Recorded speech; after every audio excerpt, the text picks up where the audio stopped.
but false thinking, false movement. The same is true of holding to them and being attached to them. From beginning to end there is no stain of names. What is unstained by names is the original self-nature, which is untouched by worldly emotion. Unless you have no defilement, you cannot return to the root and go back to the source, which is undefiled. Bhiksha Chih Chang Sutra. Bhiksha Chih Chang, a native of Kishi in Hsinjo, left home when he was a child and resolutely sought to see his own nature. One day he called on the master, who asked him, "Where are you from and what do you want?" Chih Chang replied, "Your student has recently been to Paifeng Mountain in Hangzhou to call on the High Master Ta Tiong and receive his instruction on the principle of seeing one's nature and realizing Buddhahood. As I have not yet resolved my doubts, I have come from a great distance to bow reverently and request the Master's compassionate instruction." The Master said, "What instruction did he give you? Try to repeat it to me." Chih Chang said, "After arriving there, 3 months passed and still I had received no instruction. Being eager for the Dharma, one evening I went alone into the abbot's room and asked him, 'What is my original mind and original substance?' Ta Tiong then said to me, 'Do you see empty space?' 'Yes,' I said, 'I see it.' Ta Tiong said, 'Do you know what appearance it has?' I replied, 'Empty space has no form. How could it have an appearance?'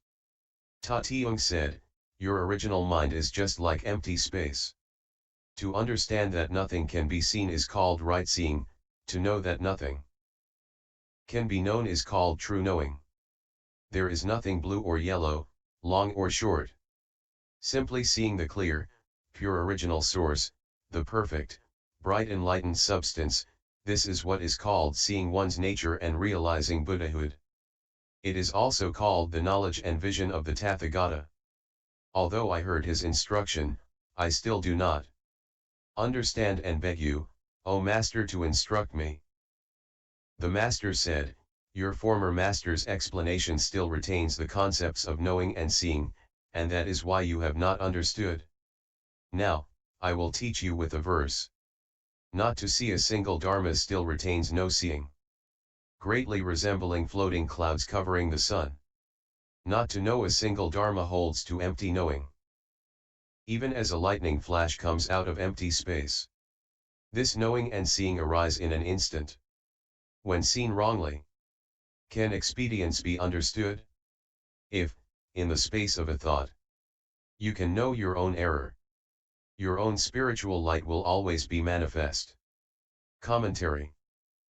Bhiksha Chih Chang left home at the early age of 7 or 8. When he called on the 6th patriarch, the Master remembered his first meeting with the 5th patriarch, who had asked him, "Where are you from and what do you seek?" "I'm from Hsinjo," the Master had said, "and I seek nothing but Buddhahood." "Hsinjo people are barbarians," the 5th patriarch had said. "How can you become a Buddha?" "The barbarian's body and the High Master's body are not the same," countered the 6th patriarch, "but in the Buddha nature where is the distinction?" Remembering this, the 6th patriarch asked Chih Chang, "Where are you from? Just what do you think you're doing?" Chih Chang had received instruction on seeing the nature and realizing Buddhahood, but he still had doubts. The Chinese word for doubts is literally fox doubt because foxes are wary of everything. When a fox walks across the ice, he takes a step, cocks his head, and listens. If the ice crackles he runs back to shore, if it does not, he keeps on walking and listening, walking and listening. Although foxes are extremely intelligent, they are full of doubts. In his verse the 6th patriarch explains, "If you do not see a single dharma and the 10,000 dharmas all are empty, you still have the view of not seeing any dharmas, you still hold that view. This is just like floating clouds covering the sun. Because if you truly do not see anything, you are free of the idea of not seeing. In the same way, if you don't establish a single dharma and don't know a single dharma, but still have the knowledge that you neither establish nor know dharmas, you still hold on to an empty, false kind of knowing. Your principles seem coherent, but knowing and seeing still remain. This is like the great void, originally there is nothing there, but suddenly there is a flash of lightning. Now, do you see, or not? This knowing and seeing arise in an instant. Your seeing nothing and your empty knowing, your view of not seeing and your knowledge of knowing nothing, are there before your eyes. You should understand right this instant that you are wrong in holding to the idea of seeing nothing and knowing emptiness. Then your original wisdom, your original intelligence, your inherent Buddha nature, which is the Tathagata's treasury, will always be manifest. Sutra. Hearing the verse, Chih Chang understood it with his heart and mind, and he composed this verse. Without beginning, knowing and seeing arise. When one is attached to marks, bodhi is sought out. Clinging to a thought of enlightenment. Do I rise above my former confusion? The inherently enlightened substance of my nature illuminates the turning, twisting flow. But had I not entered the patriarch's room, I'd still be running, lost between the two extremes. Commentary. When Chih Chang heard this verse, he put it all down. Having put it all down, he didn't say, I put it all down. If you put it down, don't keep saying, I put it down. If you keep on saying that you've put it down, you haven't really done it. If you truly have no knowledge or view and have returned to the root and gone back to the source, why do you keep a knowing and a viewing? Chih Chang understood and spoke a wonderful verse, without beginning, knowing and seeing arise. Without a head, without a tail, the idea of seeing nothing and the knowledge of emptiness arise from no beginning, without a causal basis or foundation. Though one is attached to marks, bodhi is sought out. You should not be attached to marks, but now you have become attached to seeing nothing and knowing emptiness. Previously, when I explained no thought, I said that if you think, I have no thought, just that is a thought. Isn't it?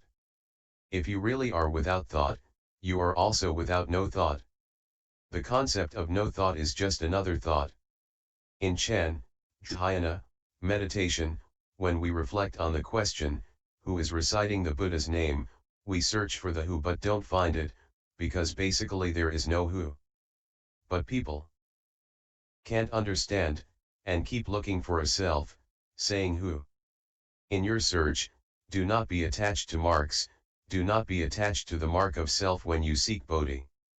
When you think, I'm seeing emptiness and there is nothing at all, you still have the thought of knowing, you still have the thought of seeing, and you don't overcome your confusion. This is certainly not enlightenment. The inherently enlightened substance of my nature illuminates the turning, twisting flow. The basic substance of the self-nature, which is enlightened from the beginning, is in accord with the shift and flow of external conditions, and yet it does not change. Understanding this, Chih Chang finds the middle way between the two extremes of seeing nothing and knowing emptiness. Sutra. One day Chih Chang asked the master, the Buddha taught the Dharma of the three vehicles and also the supreme vehicle. Your disciple has not yet understood that and would like to be instructed. The master said, contemplate only your own original mind and do not be attached to the marks of external dharmas. The Dharma doesn't have four vehicles, it is people's minds that differ. Seeing, hearing, and reciting is the small vehicle. Awakening to the Dharma and understanding the meaning is the middle vehicle. Cultivating in accord with Dharma is the great vehicle. To penetrate the 10,000 dharmas entirely and completely while remaining without defilement. And to sever attachment to the marks of all the dharmas with nothing whatsoever gained in return, that is the supreme vehicle. Vehicles are methods of practice, not subjects for debate. Cultivate on your own and do not ask me, for at all times your own self-nature is itself thus. Chih Chang bowed and thanked the master and served him to the end of the master's life. Commentary. The master said, Chih Chang, the Dharma doesn't even have one vehicle, much less four. People's minds are what differ. If you see, hear, and recite, you belong to the small vehicle. If you understand and awaken, you belong to the middle vehicle. If you practice in accord with the Dharma, you belong to the great vehicle. When you understand all dharmas, when they are perfected in your own mind without any obstruction, and when you know that the 10,000 dharmas are the mind and the mind is the 10,000 dharmas, and further when you are not defiled by any state, then you belong to the supreme vehicle. But you must cultivate on your own. I can't do it for you. Eat your own food and fill yourself, and your own birth and death. From that time on, Chih Chang served the master. When he wanted a cup of tea, Chih Chang brought it for him. When he was hungry, Chih Chang brought him food. He served the master right up until the master's death, at which time he left Nan Hua Temple. Bhiksha Chi Tao Sutra. Bhiksha Chi Tao, a native of Nanhai in Guangzhou, asked a favor. Since leaving home, your student has studied the Nirvana Sutra for over 10 years and has still not understood its great purport. I hope that the High Master will bestow his instruction. The Master said, what point haven't you understood? Chi Tao replied. All activities are impermanent, characterized by production and extinction. When production and extinction are extinguished, that still extinction is bliss. My doubts are with respect to this passage. Commentary.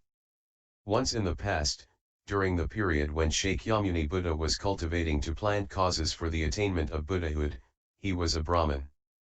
Deep in the mountains he cultivated many Dharma doors so heroically that the god Shakra was moved and said, he works so hard. I wonder if I can break him, and he transformed himself into a Rakshasa ghost to test the Brahmin. He told him, the Buddha known as free from fear said, all activities are impermanent, characterized by production and extinction. Who said that? Said the Brahmin. The Rakshasa ghost, who was hideously ugly, appeared and said, I was just quoting a verse spoken by the Buddha who is free from fear. But you didn't recite the entire verse, only the first half. Please complete it, said the Brahmin. I don't have the energy because I haven't eaten for several days. Find me something to eat and I will speak it for you, the ghost said. What would you like?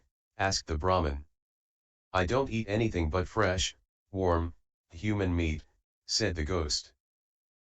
In that case, replied the Brahmin, you may speak the verse and then I will give you my own body to eat. The ghost stared at him. Can you really do such an awesome deed? Can you really give up your body for half a verse? I speak the truth, I do not lie, said the Brahmin, and if you don't believe me I can ask the Buddhas of the 10 directions to bear testimony to the fact. Now, recite the verse and then I will feed you. The ghost quickly recited, all activities are impermanent, characterized by production and extinction. When production and extinction are extinguished, that still extinction is bliss. Now give me your body. Wait a minute, said the Brahmin. Once you have eaten me there will be nothing left of the verse unless I write it down. Let me carve it on this tree so that future generations may cultivate according to it. Then he stripped the bark from a tree and carved the verse on its trunk. The ghost said, can I eat you now? Just a minute, said the Brahmin. So you're backing out, are you?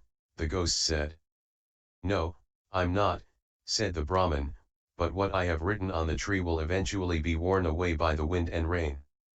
I want to carve the verse in stone so that it will last forever. I'll gladly give you my body, but I must also leave the Buddha Dharma for those of the future. Not a bad idea, said the ghost. The Brahmin carved the words in stone and said, all right, I've done what I had to do. I give my body to you as an offering. You may eat me now, and he shut his eyes and waited for the ghost to devour him. But just then the ghost flew up into empty space, transformed himself back into Chakra and said, very good. Very good. You are a true cultivator, one who gives up his own body for the sake of the Buddha way. In the future you are sure to become a Buddha.